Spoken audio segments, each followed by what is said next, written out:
The journey starts for 33 drivers here from the Indianapolis Motor Speedway to crown themselves the very first INDYCAR ButtKicker iRacing Pro Series champion. And where better place to do it than where drivers from around the world have been trying to make their name in the greatest spectacle of racing since 1911. Hi folks, welcome to INDYCAR's YouTube channel and to the iRacing Esports Network. My name is Arjuna Kangipati, delighted to be joined alongside by Kenneth Bueno. And Kenneth, we've got 10 weeks that lie ahead of us, a battle for $50,000 and challenges across street circuits, road courses and ovals. Our champion will truly be the most adaptable.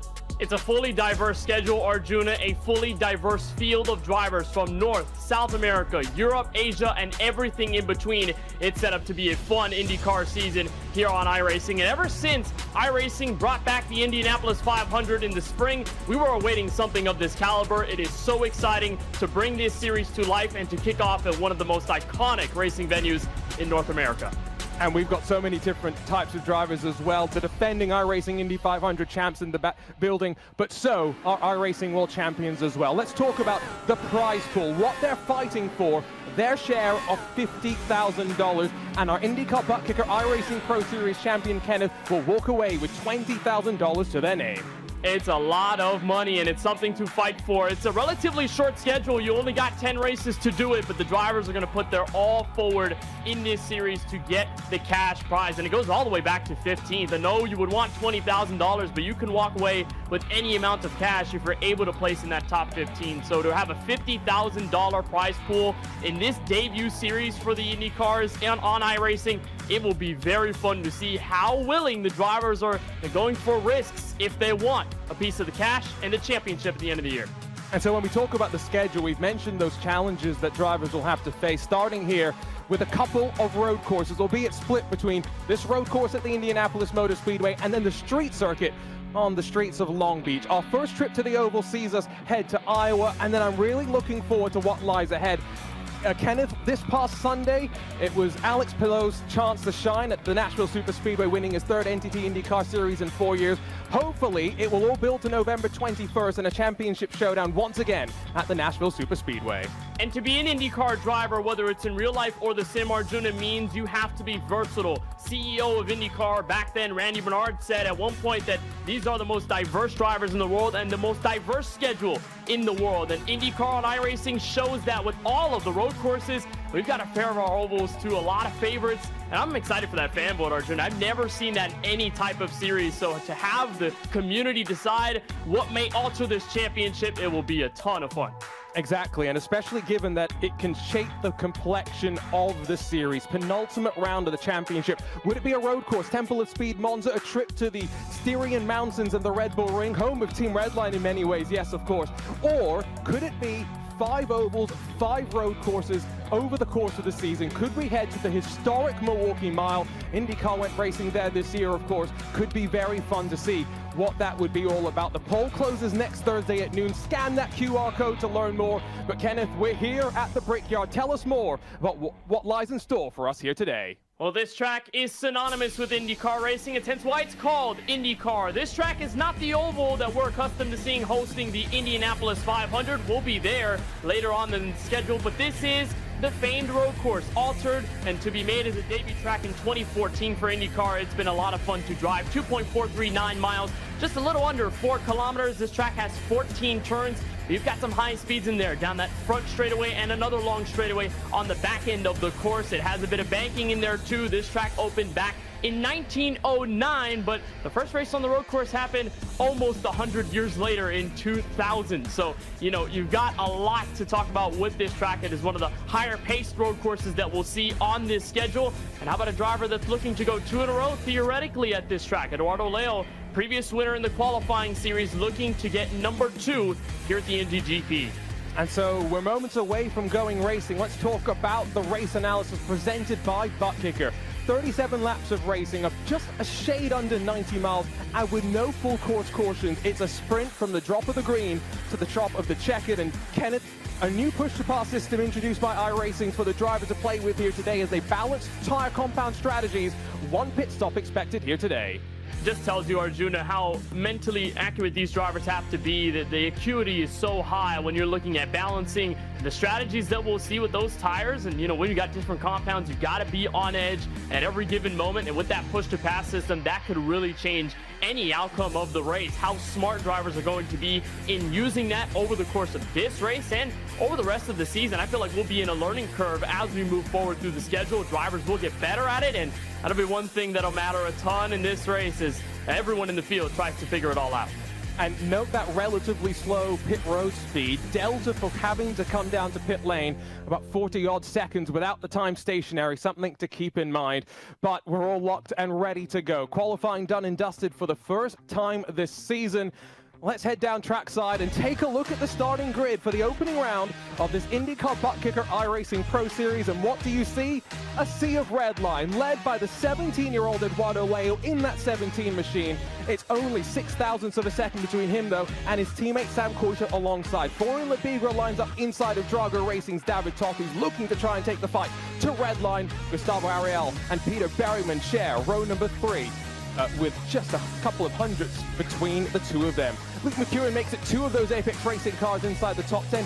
He's got former Porsche Esports Super Cup champion Diogo Pinto for company on row 4, with Ricardo Rico and one of the few privateer drivers, Tamas Shimon, rounding out your top 10. Dan Amor, 11th alongside Cooper Webster, fresh off racing in the Formula 4 Championship in Malaysia and winning some races as well. Jaden Munoz is inside of Xavi Ross on row 7 with Michael Romanidis alongside his teammate Michele Costantini, one of the favorites maybe to fight for the championship. Luis Nunez for Nexus Esports is alongside of Adam Crane just inside of the 109 time bracket to then go back to the 10th row of the starting grid, Michael Johnny and Jacob Oster in the first of the Team i5G machines. Jose Soria is alongside Jordan Caruso, also a former Porsche Esports Super Cup champion. Elliot Veyron's alongside Phil Krause, someone that the iRacing IndyCar community will be watching on keenly from the outside of row number 12. Just a handful of cars left to go in this 32-car grid. Kevin Burrell, UC Katia, and then Josh Chin, Jeff Drake, Brendan Lichtenberg,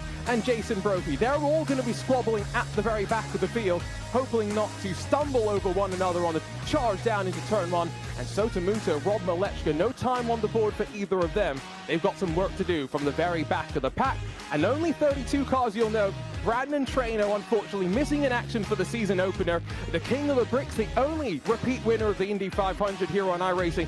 Kenneth Peasoff pitting for Ty Majeski in the NASCAR Truck Series. He'll be back for round 2 and eager to make his impression.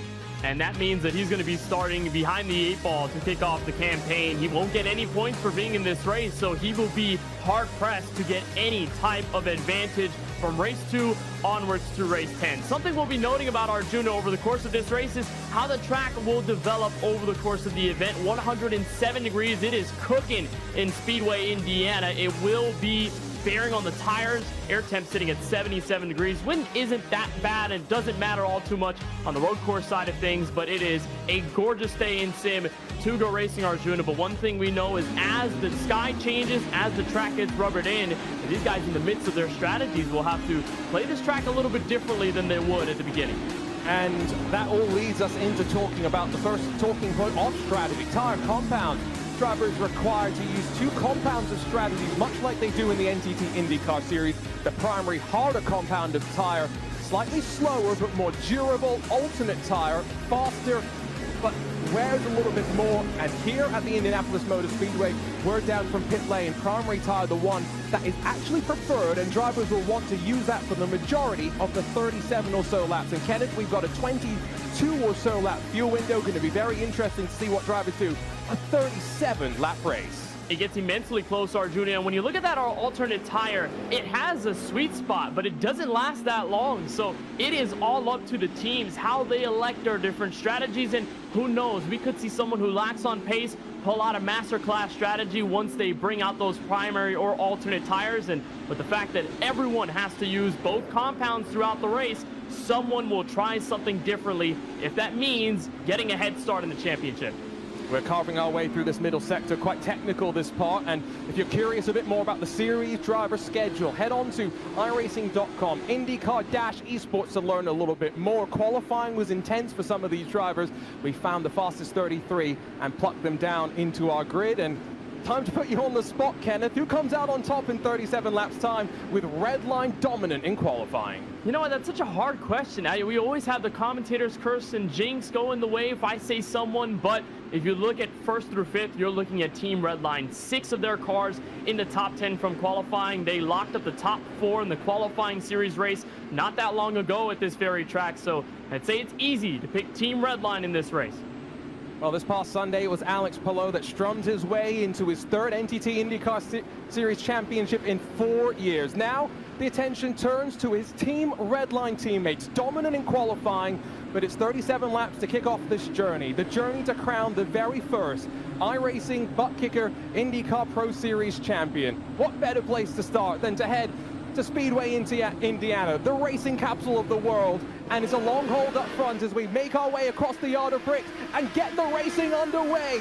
Redline teammates coordinating up front, a crash behind, Phil Kraus into the wall, and a major contender already mixed up in drama. Onto the brakes, hard a 90-degree right-hand corner, and while the top 3 are single file, it's a challenge from Peter Berryman on the alternate compound of tires. Rest of the field straggling their way through the opening corner. Redline will be loving this.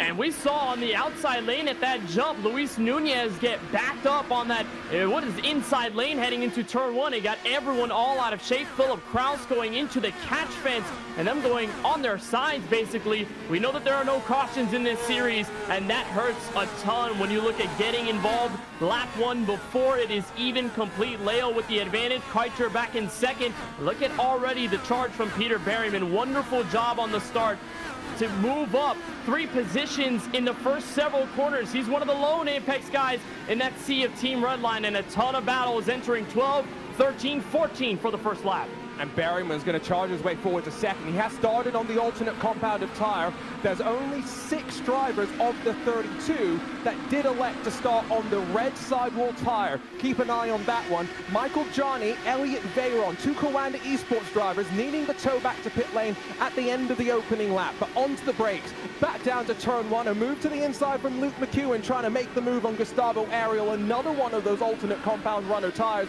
But a dramatic start, and now 5 total drivers sitting in pit lane, Kenneth. Not what they wanted to start their season off.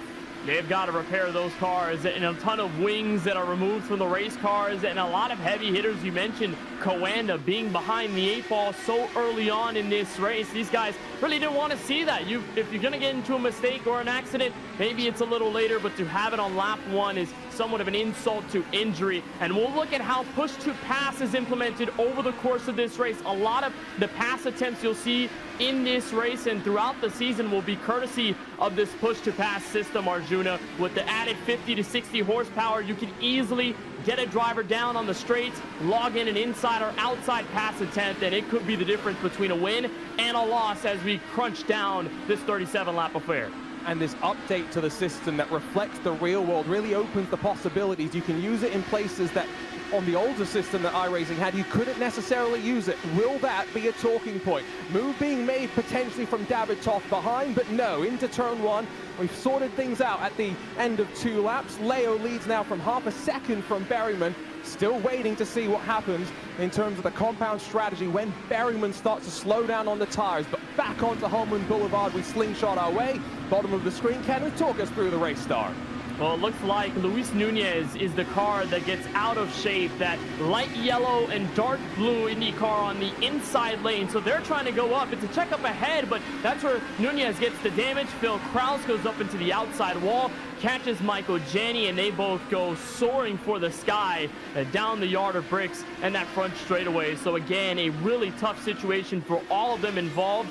And especially given the fact that these cars have that new damage model, everything is to play for when you get some hits on this IR-18. So they may be out of this one early, but watch this battle for the lead. Arjuna heating up. Peter Berryman wants to charge at the start of this race on those alternate tires. He's got to run down the front straightaway. And Eduardo Leo surely hit the wall coming up to that final chicane. Berryman to the inside. And the 2021 Force Dynamics Dallara iRacing Grand Prix Series champion slides his way to the race lead. His teammate Luke McEwen trying to battle with Sam Coyden as well to make it an Apex 1 and 3. But this is what we kind of expected. The battle between Apex, Coanda, red line at the front of the field. Kawanda struggling in qualifying. It's caught them out initially. There's a look at the two drivers running 1 and 2. Leo on the button onto Holman Boulevard. Well, Arjuna, what I talked about was who is willing to make the risks on the primary versus alternate tire to start the race. You saw that Team Redline occupied 6 of their cars in the top 10. If you're anyone from Apex Racing, you're thinking we need to do something different. They put on those red sidewall tires and they got to work. This will help them strategy-wise for the end. Their tires might start to fall off, but the track position is the risk they're willing to make. If they can gain that advantage, it will matter a ton when everyone comes down pit road in a race that doesn't have cautions to bunch the field up. You've got plenty opportunity to work your way down pit road at any given time and make some waves. Look at the battle for third. McEwen trying to hold off the pressure from Keizer and Florian Lebigra, a pair of Team Redline IR18s. And Keizer, again, one of those drivers that's just falling back as McEwen follows Berryman in that apex charge to the front 5 laps in. And you note the black and green on Dan Amor's machine. He is part of the Apex Racing Academy. So he's got some experience in karts, 16 years young, continuing to develop.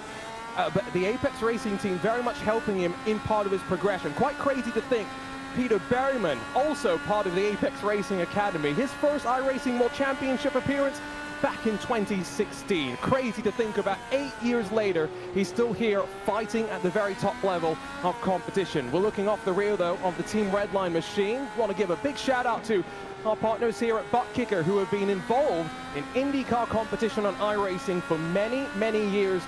Partnered with the Lionheart IndyCar Series. I know George and Zaldo's out there and watching and excited about this new chapter of competition. Great to have ButtKicker as a part of it. We're going to come to the end of the lap, though, with Amor making the move. You can clearly tell, Kenneth, those alternate tires, they want to make them work right now. And Dan Amor's already up 6 since the drop of this green flag. He's worked his way up into that P5 spot. Not that Lebigra won't have a save back at it heading into the hard braking zone of turn 1. And it's going to be wonderful to see the intervals flicker green on the left-hand side of your screen to see when everyone's using their push to pass. And funny enough, we had some guys at the start not even use their push to pass. Diogo Pinto, who started this one in the top 10, he hasn't even gone to that push to pass, and yet he is waiting for the right moment and the right part of this race to hit that trigger. But guys like Amor and those Apex cars at the front, they're wasting all that they can at the jump to compensate for the tire choice at the beginning of the event.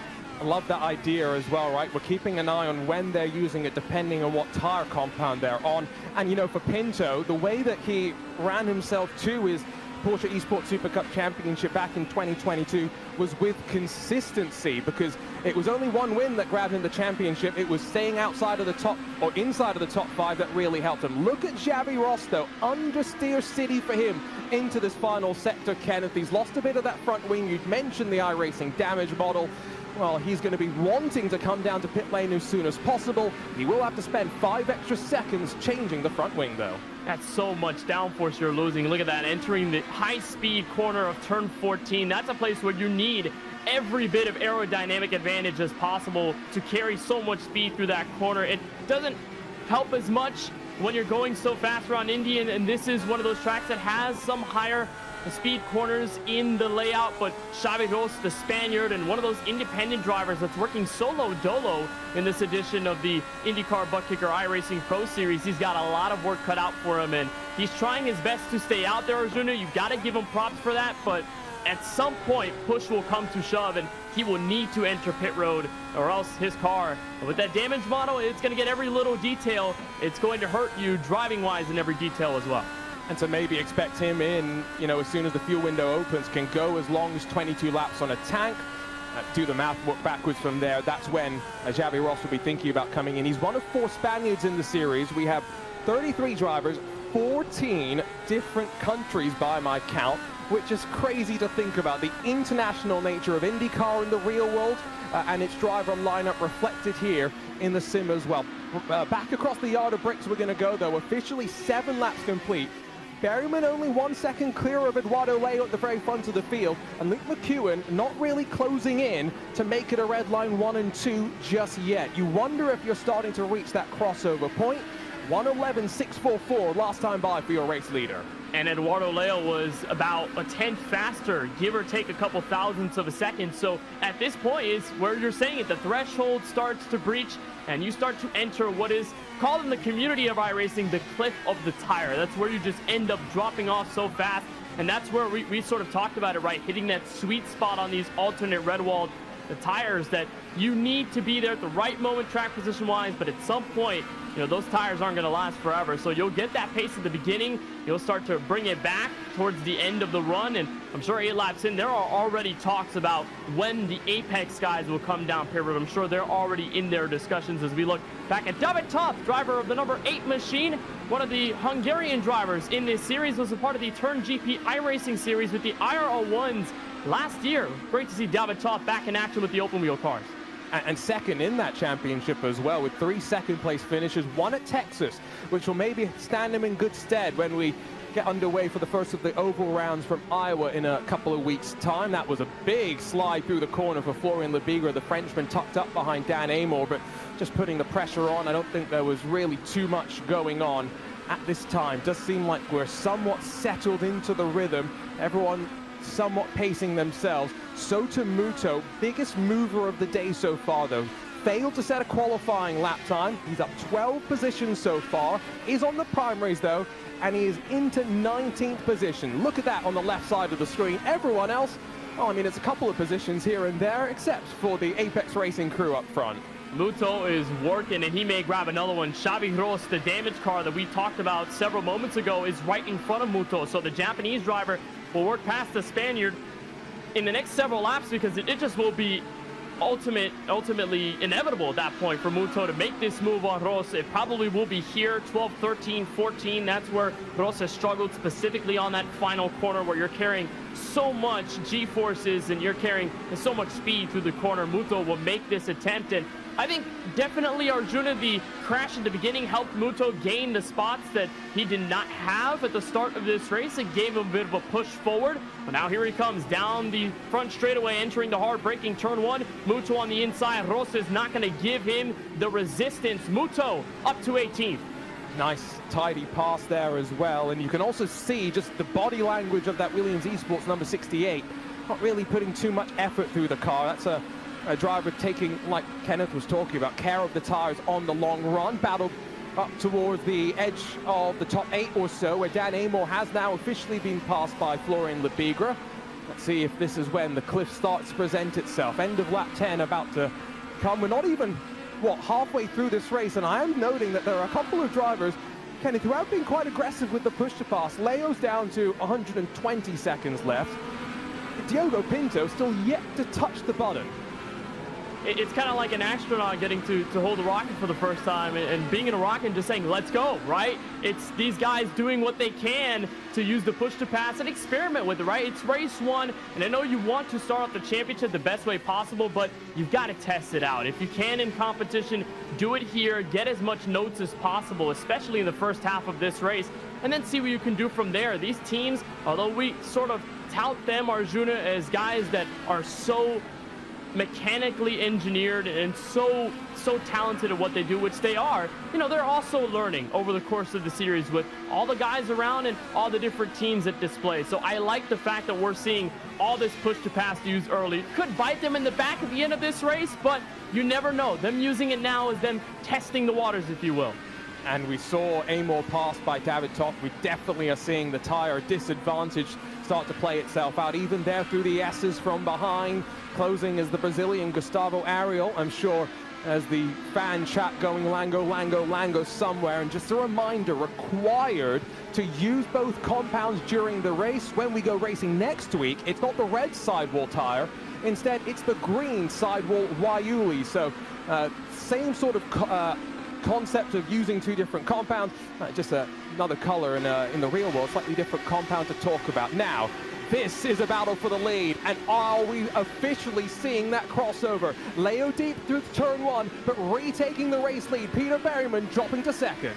The writing was on the wall for Peter Berryman over the last several laps. The gap grew from, it was about 0.8 of a second, actually shrunk down half to about 0.4 of a second, and it just continued crunching down. Berryman is clocking laps that are about 2/10 slower than Eduardo Leo, your race leader right now. So you're right, this is the point of the crossover. Those alternate tires are starting to give way on pace. They were using all that push to pass to begin. Now they have to play it safe a bit. And do you wonder, here 12 laps in, if we see any of those Apex cars or anyone on those alternate tires take for pit road? It could be too early for these guys, but I'd say right now is the best chance to go down if you need to transition to those primaries and make it down the long way. I'm sure Apex is thinking, let's hold on just a little more until we finally breach that point. Then our calling card is for the pit lane. But look how far Leo has beaten Berryman down off turn 14. It's already about a second heading back to turn 1.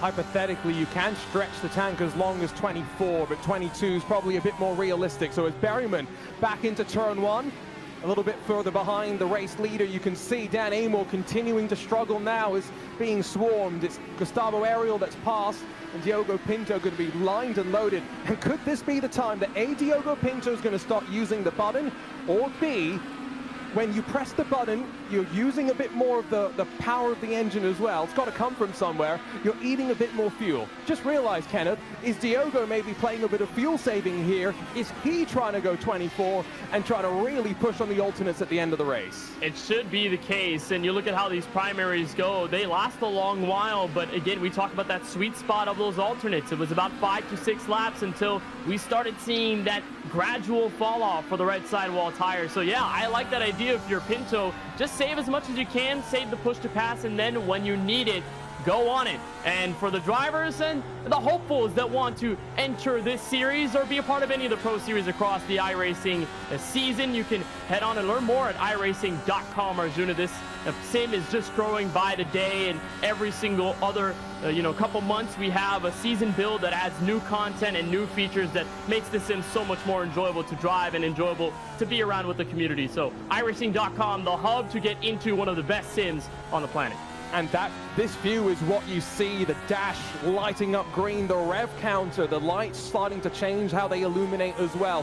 When you get on that push to pass, and Diogo Pinto, he started to move forward, 12 seconds of that push to pass, use an 8th spot claim, and back down home in Boulevard. You got the Pagoda off to your right-hand side. Great place to watch the race, I'm sure. You've got the golf course on your left as you stamp onto the brakes and then slide your way into the S's.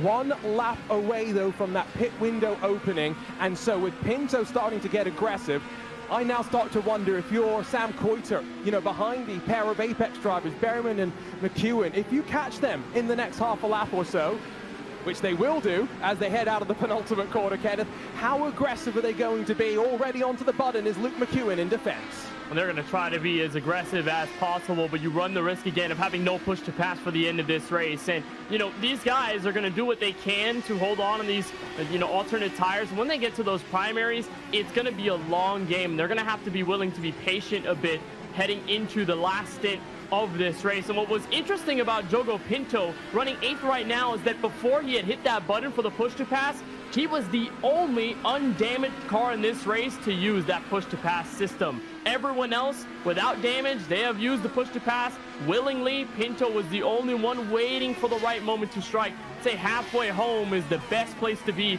if you're Pinto. He just hasn't been able to make those moves, and he's still about a second shy of Gustavo Ariel, his teammate for Team Redline. So we'll keep an eye on Pinto. And the battle behind, though, is getting interesting. Ricardo Rito and Dan Amor going at it. Yeah, exactly. Amor about to drop outside of the top 10 and surely thinking it's time to pit, because all the gains he made, at the start of the race, +6, he qualified 11th. Well, now he's only 10th. So as we head through this final sector, which way is he going to head? Sat behind the Spaniard Ricardo Rico. Is it going to be off to driver's right-hand side? No, he's going to stay out there, extend the stint, but the teammates up front in the blue and black, they've decided to do something different. Peter Berryman stays out, Luke McEwen into pit lane, and for a set of the primary Firestone tires and as much fuel as they can pack into the Dallara IR18.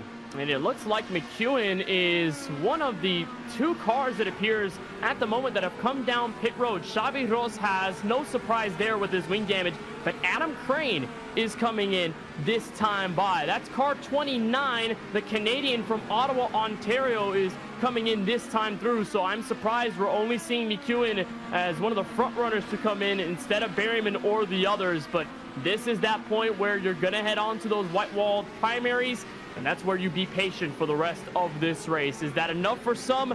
Not entirely sure, but this is the best point of the race, Arjuna. You're looking at who's going to stay out, who's going to stay the longest. Look at Berryman back on the push-to-pass button. He's staying in touch with Leo, which might give him that benefit should he come into pit road, which he is this time on the right-hand side. And so that's important for him because he separated himself from his teammate, ensured they don't come into pit lane together. You saw McEwen going aggressive, Berryman aggressive as well, but just fine in terms of pit speed. Has burned officially through exactly half of his push to pass so far. He's got 20 laps left officially after this one.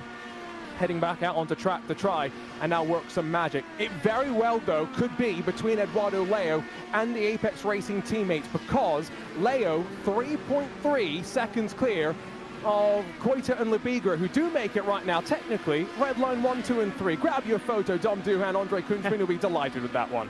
Well, they should have grabbed the photo at the start of this race. There were 1 through 5. They were occupying the first several rows of the starting grid. But with Berryman there, some people might question why he used some of his push to pass so early on. Part of it may be testing the waters, like I said, but I'm starting to realize it was to keep up pace with Eduardo Leo. If he can do that, as Leo continues to pull away from his Team Redline teammates, Berryman, as he cycles around when these guys come in for pit road inevitably for the alternate tires, Berryman will be back in second, or could be in third, with a possible chance at having the fresher rubber or the older rubber, but he'll be on the better overall tire in the longer run. So it is that call that these guys are willing to make, and I've seen Apex Racing in other series be the dominant force and be the team watching out for alternate calls. Like that, Apex is on the other side of this now, as here comes Sota Muto, one of the biggest movers of the race. Actually, that is the Williams Esports teammate, JD Munoz, coming in. And well, a bit of a switch on strategy, because Luke McEwen now in front of Peter Berryman. I've got to assume that Mark Tranter potentially helping on a bit of the strategy call for them. It is late in the morning, though, or early in the morning, depending on how you look at it, for a lot of these Europeans. So uncomfortable for them racing 2, 3, 4 in the morning. It's great for us in America, though, if we're being honest. Have some dinner, watch some IndyCar racing. Not a bad Thursday by any means. Still, though, waiting. When do the drivers on the primary compound decide it's time to make their trips down to pit lane? 22 is what is expected. These three drivers up front, the teammates, have now got David Toth, Gustavo Ariel, and Diogo Pinto in that second group behind Costantini, Romanidis, and Caruso. Kenneth, we haven't talked much about Coanda so far today. They've got to pull something out of the bag to try and get a result from this. Well, that's because we had one of those Coanda cars involved in the lap 1 incident, right? So you already take away part of that Coanda Esports force that was going to be available before we entered turn 1 on the first lap. So Coanda could still be a big player in this one, even though they've got a little less cars in the field now, given all of the instances. But Michele Costantini, the Italian that we saw dominate a good portion of the iRacing Indy 500 earlier this year, you know, him and Romanidis could make some waves. Costantini is known to pull off some decent strategies, and he finished P6 in this Indy GP race during the qualifying series, so I'm sure he took a ton of notes throughout that race with a bunch of the competition that's mostly the same, and used that towards some of this success that could happen here in the first race of this INDYCAR ButtKicker iRacing Pro Series. How about the battle for P4? David Toth, Gustavo Ariel, Diogo Pinto. We're looking at 3 different strategies. Toth, the Hungarian, all by himself up front. Ariel, who's been one of those red line cars to use the push to pass, and Pinto, who's conserving until now. It's starting to be a bit more aggressive with it, but gotta say, David Toth has been impressive, and so has Drago Racing as a whole. Ricardo Rico, as well as Jose Soria, qualified for the series. However, if you're just joining us, tuning in, with 19 laps complete in the opening round of the INDYCAR ButtKicker iRacing Pro Series, Jose Soria, one of 3 drivers officially DNFing in this first round of the championship. Michael Gianni and Elliot Veyron, the Coanda Esports teammates, also tangled up in early start drama. Phil Kraus, Luis Nunez, they're 1 and 2 laps down respectively, trying to salvage some sort of points and results from the race. There's a look, though, at David Toth. I still remember when he grabbed his very first podium at the Red Bull Ring in the Force Dynamics Grand Prix iRacing Series back in 2021, Kenneth. How crazy the Hungarian commentators went for it. I've got to say, passion. That's the one thing that we can't get away with in English. You know how Spanish football commentators, they just get to shout goal? Yeah. Imagine if we did that in English. I mean, it just wouldn't hit the same, right? It's different languages that have that level of intensity and like you said, that passion that gets them going. That was one of my greatest memories of covering that 2021 Force Dynamics Dallara iRacing Grand Prix Championship. But there is one of our first mistakes that we've seen on the racetrack from raw pace. David Toth going wide off of the sharp right-hander, turn 12, and that brings in Pinto by as we've got the race leader, Eduardo Leo, on pit road. And this is a bit earlier than maybe the fuel would take them. Do they think they can extract 17 good laps from the alternate compound tire? Where is it going to drop them respective to Luke McEwen and to Peter Berryman? Those are the racers off of pit lane that we're going to keep an eye on. But Labigra, Ariel, Pinto, still 3 red line cars yet to pit as Leo hits his marks. You know, I'm just wondering if the Apex guys are just hoping that they'll just blow this track wide open and in turn 14 would just be turn 1 at the Indianapolis Motor Speedway, because they desperately want to see Redline on pit road as they burst past heading into turn 1. They're on the front straightaway. Now they're just reaching the yard of bricks, and Eduardo Leo is already hitting off the pit road speed limiter and entering turn 1. So it will be a really close race. Berryman's entering turn 1 now. Leo gets out ahead though. He holds on to the lead, but just about. It's now how much can he push on the tire to build an advantage, and then how much does the tire fall off as we close on the checkered flag. Here come the rest of the red line contingent, followed in by David Toth and Ricardo Rico. Drago Racing quite helpfully switching up their paint schemes on their cars, making it a bit more easy to differentiate who is who. And look at the fact that Kawanda are now maybe flexing their muscles, staying out a little bit longer, going to the lead of the race, but yet to come down pit lane, of course. These are 2 drivers, Arjuna, that started this race beneath the top 15, so they had a bit of time to digest what was going on and not push all too much. Gives them this possible strategy here to get on those alternate tires, and that's what you have to do when you're going to slap on those alternates, is try to make that run as short as possible. And Arjuna, you gave me those notes last night before we started this race, just how quick those alternate tires burn off in the span of about 6 laps. You have to fall off about 1.5 or 2 seconds. So all these guys are trying to make that duration on these tires as short as possible. I like this call from Costantini and Romanidis. They've been on the back foot all day long, along with their teammate Jordan Caruso. And how about Sota Muto, who's running in 4th right now for Williams Esports? He started this one at the very back of this field. Alternate strategy could give them the headway. We'll see if they come down pit road soon, though. And here they come. As the first of them comes in, 10 yet to dive down to pit lane. Will they all dive in at the end of 22, or has anyone been doing some saving? Costantini followed in by Romanidis, by Caruso as well. And I think the rest of the field somewhat in unison going to make their trundle down pit lane at what we said, 40 miles an hour. Does make this one of the slower pit lane speed limits that we have across of the season. Check back in though with now the fight for what will be the race lead. Sam Coiter around the outside of Peter Berryman. That's the confidence that the alternate compound tires can give you, and the Dutchman rips a position away from Berryman. Apex is getting hounded by the red line cars right now, and to make matters even worse for Berryman and McEwen, they've got less push-to-pass seconds left available in this race. They use so much of it just to keep up with the competition on the alternates to begin the event, so now they're starting to suffer the consequences. Redline played it a little safer on the push-to-pass to start, and now Coiter and company are taking advantage. Leo, on the other hand, though, has only extended his lead, Arjuna. We thought that Peter Berryman could have a realistic shot at reaching Leo at the end of this one.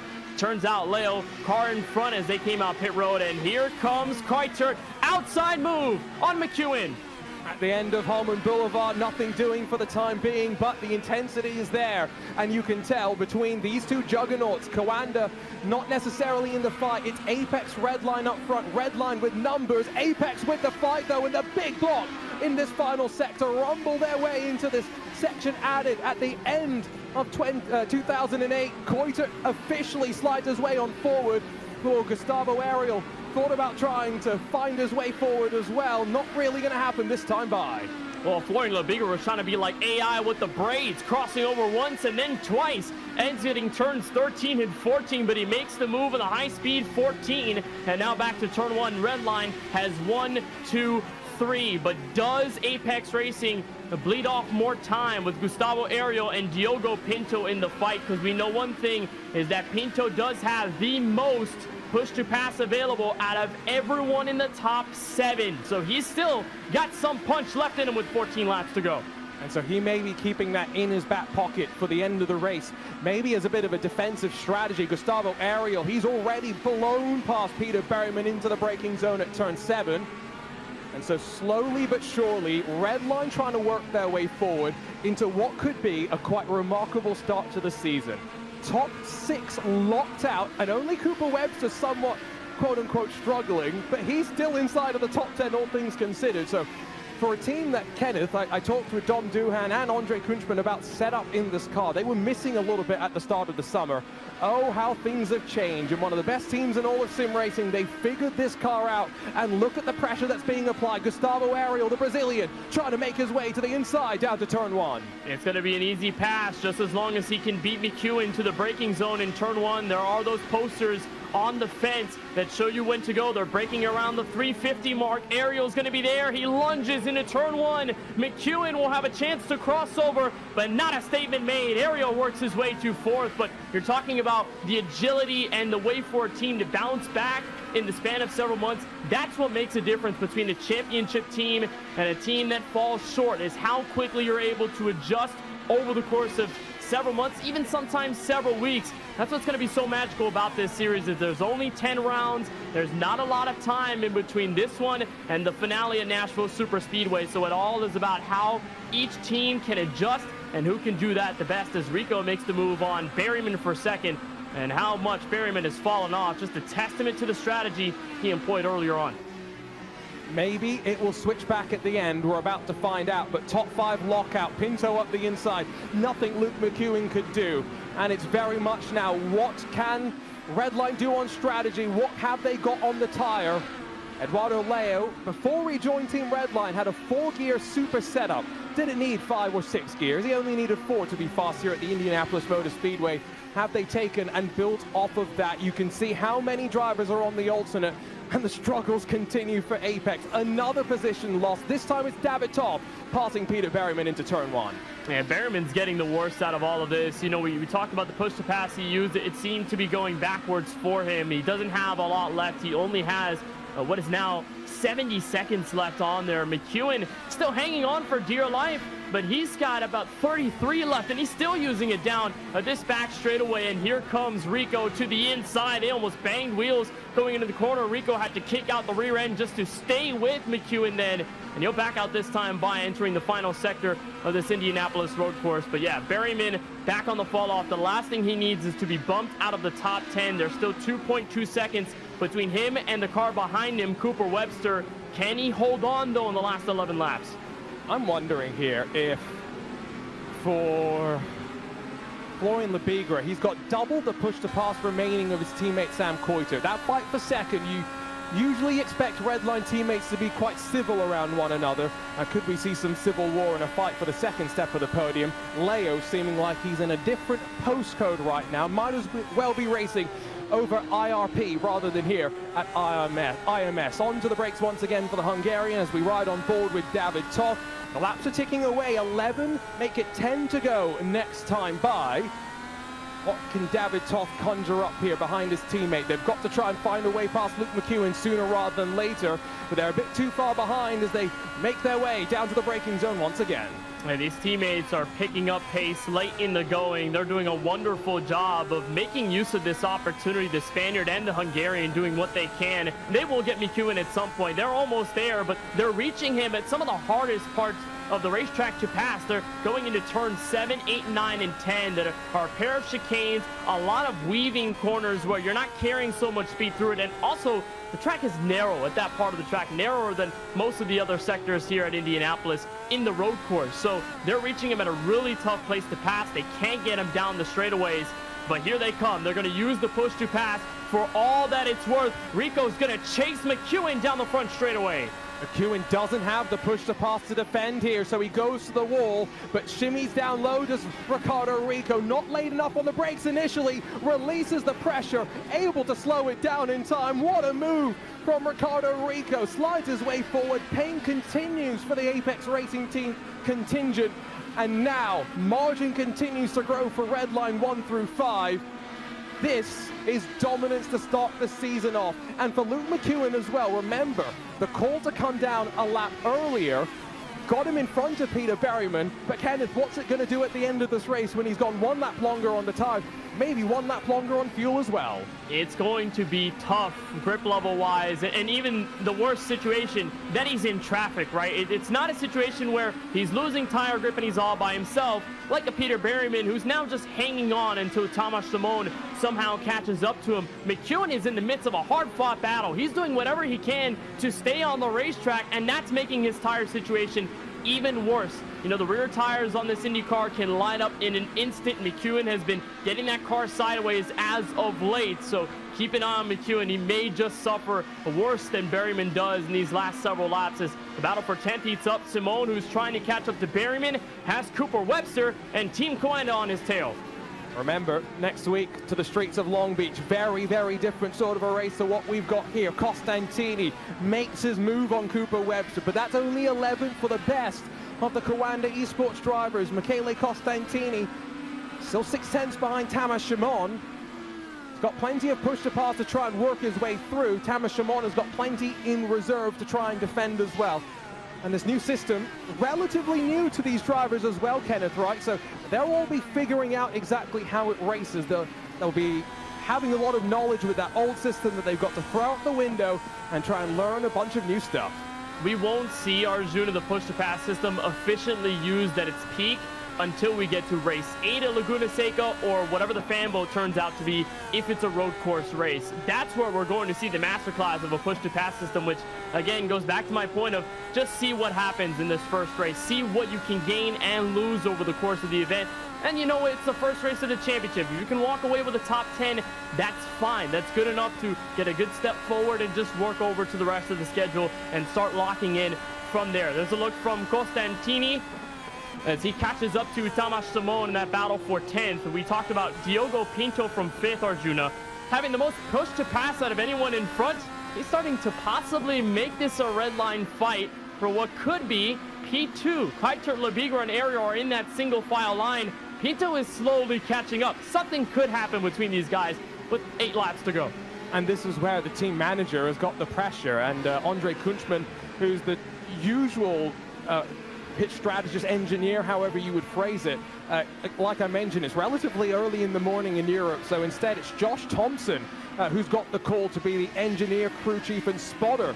3 roles rolled into 1 for the series, and so what's he going to be saying over the radio? I mean, it does seem as though Sam Koitit's using a bit more of the track, struggling a little bit more with the balance of the car as well. Gap at the line going to grow above 5 seconds with 7 laps to go. Will we see a red line fight? I mean, Kenneth, you and I were hoping yes. Josh Thompson's probably saying, please no. You know, the team owners don't want to see them fight. They don't want to see them crash at the end of this race. We saw a wreck on lap 1. They don't want to be involved on lap 37 and get taken out of a really good point stay. Even if they don't get a win, you know, even if Keitel, Lebigra, Ariel, and them don't get a win and they let Leo walk away with this, you know, he doesn't want something bad to happen. I cannot imagine, though, getting that cup of coffee late in the early mornings and having to hop on the sim and, you know, be as mentally accurate as possible for this race. I'd imagine it's a really tough challenge for a ton of these guys out in Europe and Asia and so forth. But here comes Lebigra. He's going to make a move. It appears he's not going to settle with just the last spot on the podium. It's either turn 14 on that front straightaway or bust for Lebigra. He may make a move soon. Well, and Lebigra won 2 races in last year's Turn Racing Grand Prix iRacing Series, Spa and Texas. Another driver to have succeeded on the ovals in the past. Experience that hopefully will stand them up well. He's got 94 seconds of push to pass left to use in this race. And so you divvy that up across the rest of the laps. You've got more than 10 seconds a lap. The fact that he has not been on the button, and again, only shows himself in the mirror, that's the teamwork between the red line counterparts. You expect this between them. So let's go back in the field. Let's try and figure out, are we going to see the primary compound tire start to have a bit of a renaissance, if you will, with the likes of Berryman, McEwen start to mount a bit of a fight back? But look at Thomas Shimon trying to defend for the time being as Michele Costantini long in stint 1 on the offense in stint 2. Yeah, this is where the crossover happens, and you know, it may not make a huge difference, but it's going to have a bit of a dent in terms of the tire impact. Once you're on that red wall side tires, I mean, you're done. It's your last call for the end of this race.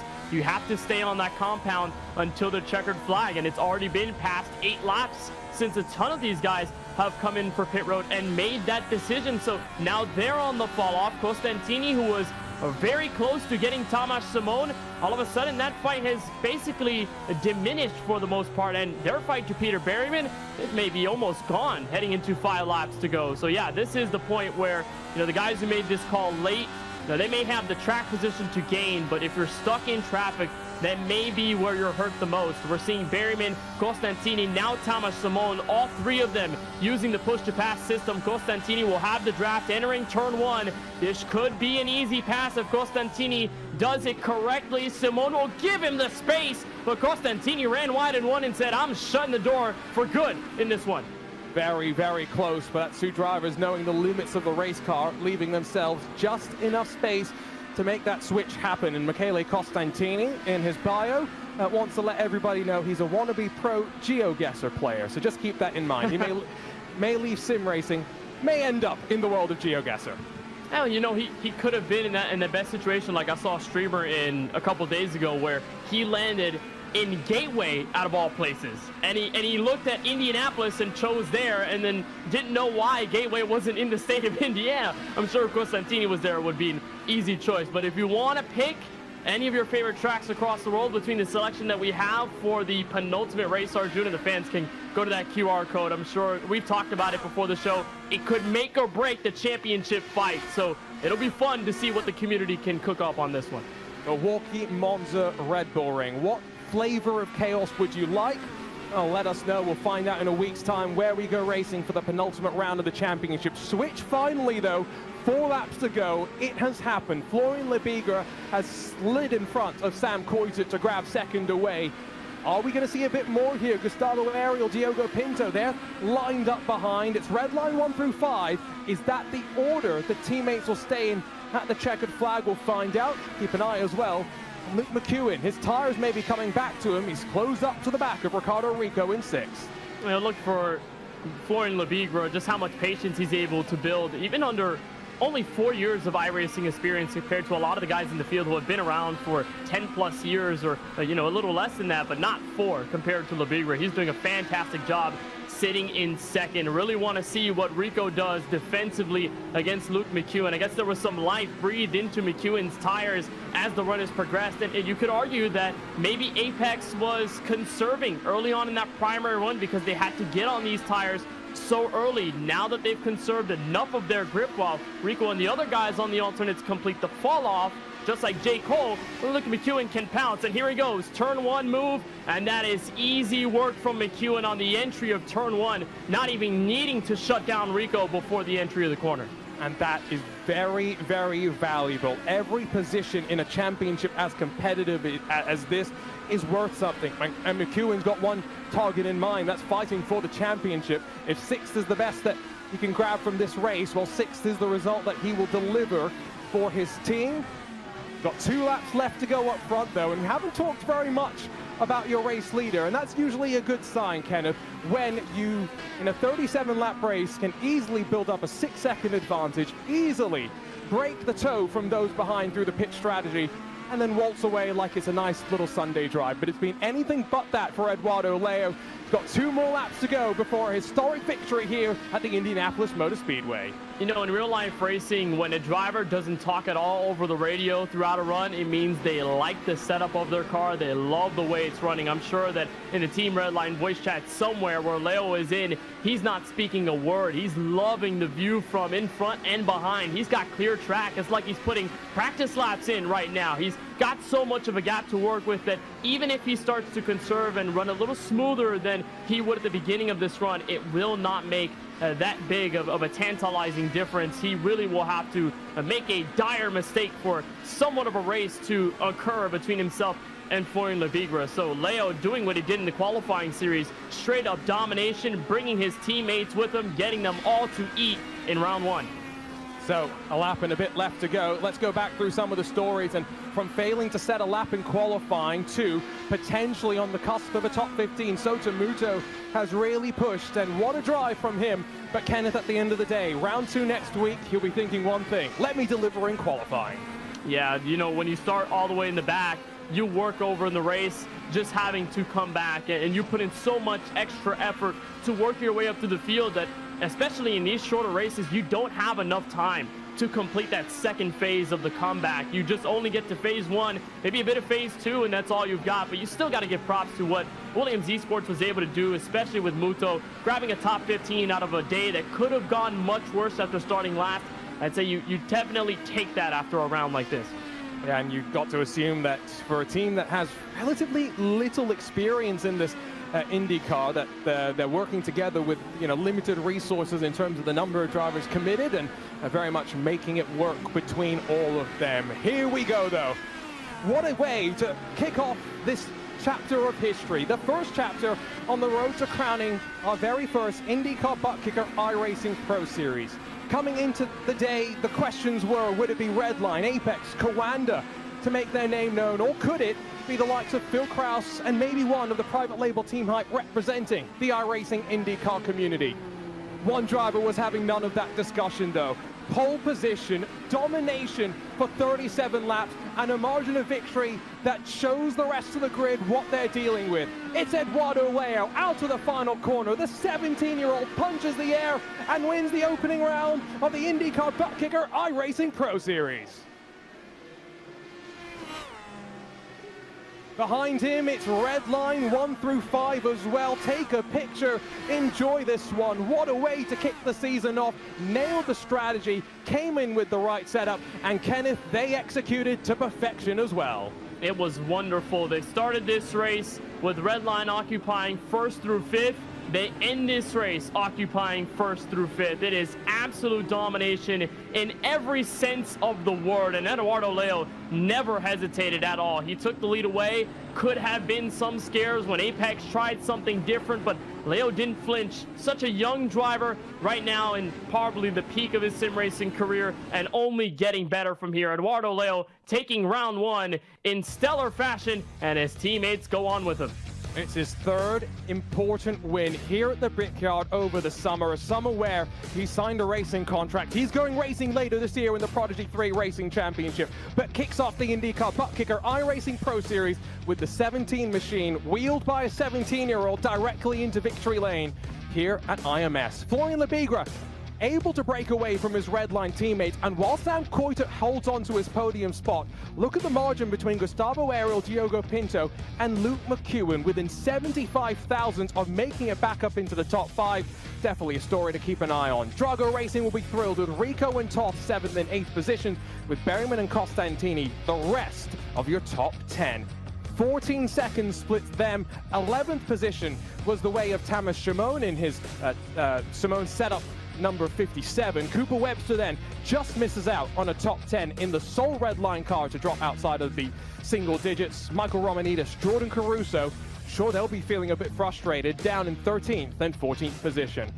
Jaden Munoz just in front of his Williams Esports teammate Sotomuto, who officially is the biggest mover of the day, plus 15, with Dan Amor dropping back in the second stage of the race after really impressing Hard Charger in the first 10 laps. Jacob Oster, Josh Chin, Kevin Burrell bookend the top 20, getting some points on the board. Some drivers expecting the ovals to be where they'll really make up some ground in the championship before you get down to the iRacing Indy 500 champion of 2024, Rob Malechka, in 21st. He just edges out Adam Crane. Xavi Ross nurses that car that got front wing damage in the first into 23rd, with Yusi Akatiyab in 24th. Jeff Drake, Brendan Lichtenberg, and Jason Brophy, they'll be delighted they're not last and on the lead lap, while Luis Nunez, Phil Kraus, and Jose Soria all amongst the issues that we saw. But for Michael Gianni, for Elliot Veyron, they didn't get beyond the opening lap of the race.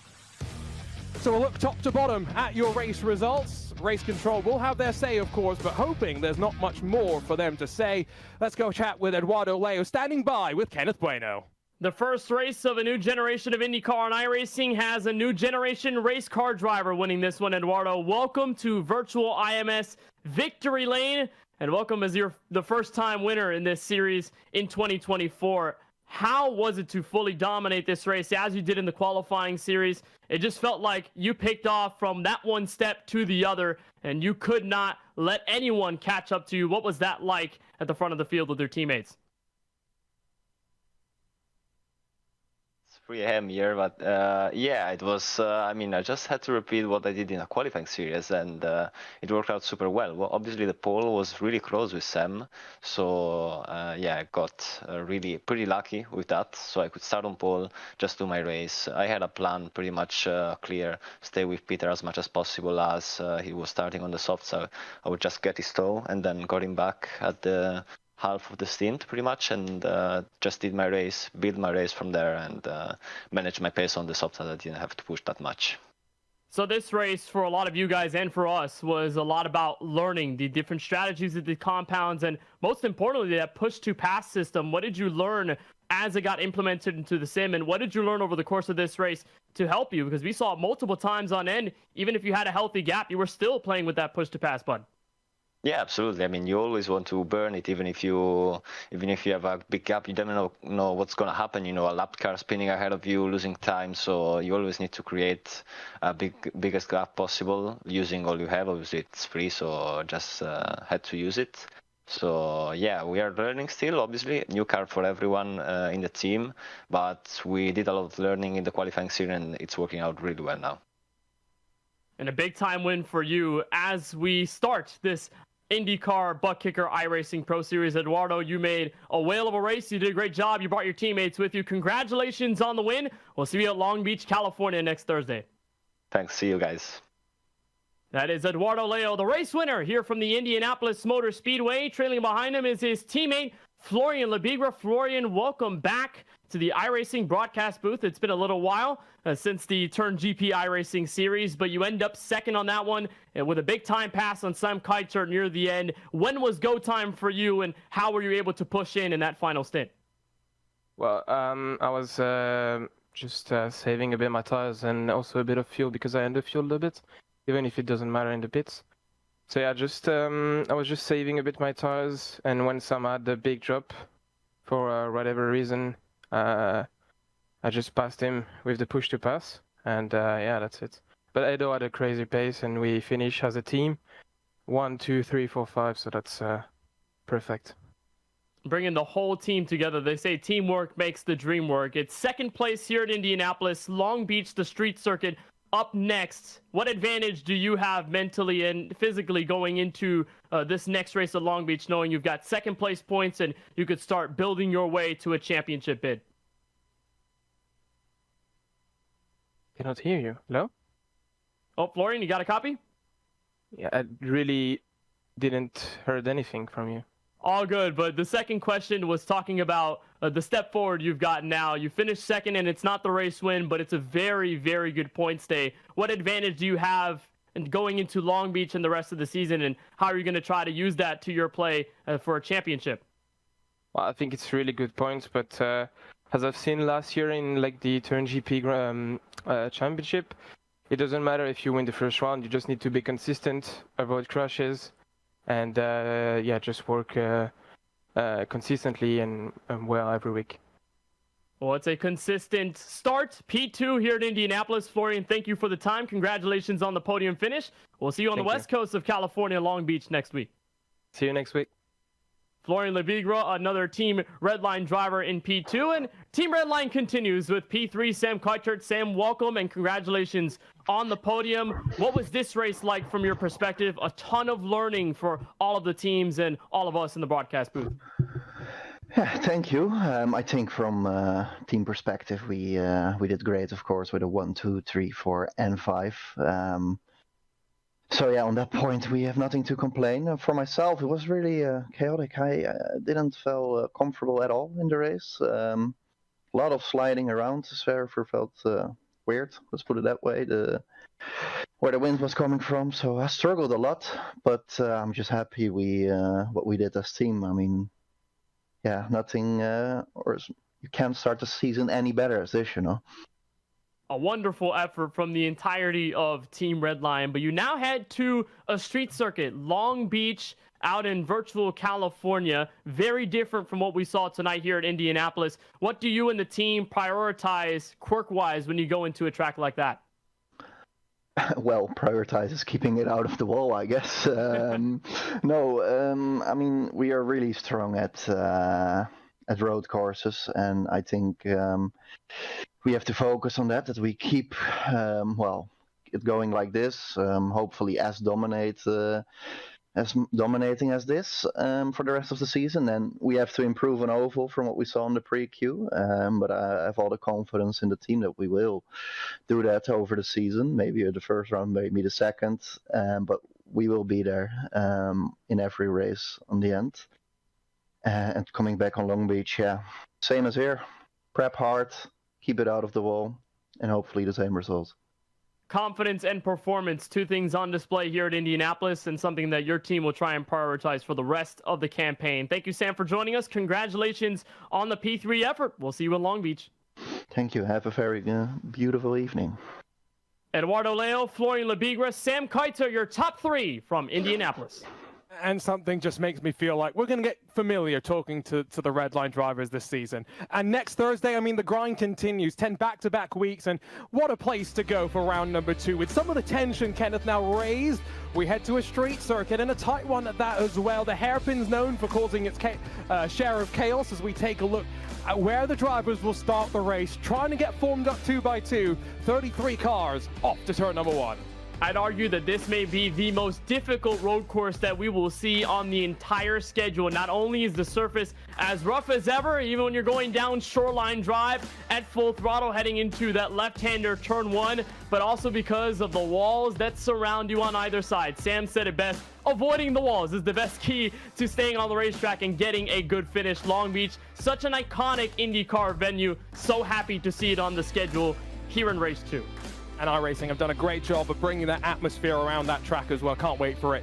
Fan vote, though. One more reminder. You've got a week. Thursday at noon, building up to a race from the streets of Long Beach. Monza, the Red Bull Ring, or Milwaukee. Where should we race for round 9, the penultimate round of the season?